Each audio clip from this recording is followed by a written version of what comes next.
John bike's front tire has a radius of 6 over pi inches, okay, and he travels 96 feet.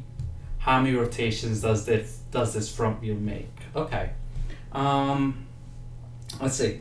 Let me write down some formulas here first. So he's talking about distance and rotation. If the wheel starts right there, right? Let's talk about that point right there, and if it goes around, just rotates. We're really talking about the circumference here. Circumference, which equals 2 pi r. Now 6 pi is the radius, so let's first thing is figure out the circumference of the circle, and that'll just be c equals 2 times pi times 6 over pi. The pi and the pi cancel out, and 2 times 6 is 12, so I know that the circumference of the circle is 12 inches.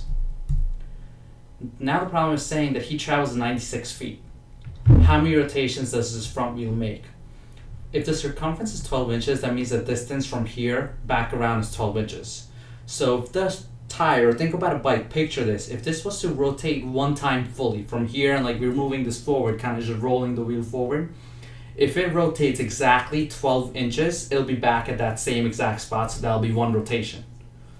And if it rolls twice now, we'll have covered a distance of 24 inches, and that'll be 2 rotations and so forth. But now the problem is saying he travels, so when he's traveling over here, he travels 96 feet. See how that's in inches? Well, what I want to do is convert the 96 feet into inches, because I'm dealing with inches over here. So if I do 96 times 12, that'll give me 1152 inches. So this tells me that he covers 1,152 inches. And if he's traveling, one rotation is 12 inches, and we figure out how many rotations, we can just do 1152 divided by 12, which is going to give me 96. So 96 rotations, because if it's 12 inches, gives him one rotation, then 1152 inches to cover that is he's going to take 96 rotations. And there's another thing that I could have actually figured out here too. Let's say if we kept the 1152 inches and 96 feet, right? 12 inches is the same exact thing as 1 feet.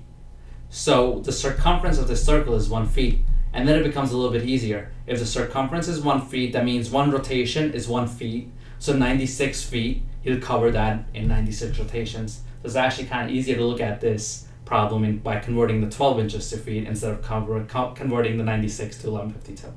But here the first thing again we did was from the radius we figured out the circumference of the circle, and the circumference of a circle was 12 inches. And then from there we figured out that if he's traveling 1152 inches and it takes him 12 inches for one rotation, for 1152 inches it's going to take him 1152 divided by 12, 96 rotations, because then he'll be able to cover a total of 1152 inches the distance.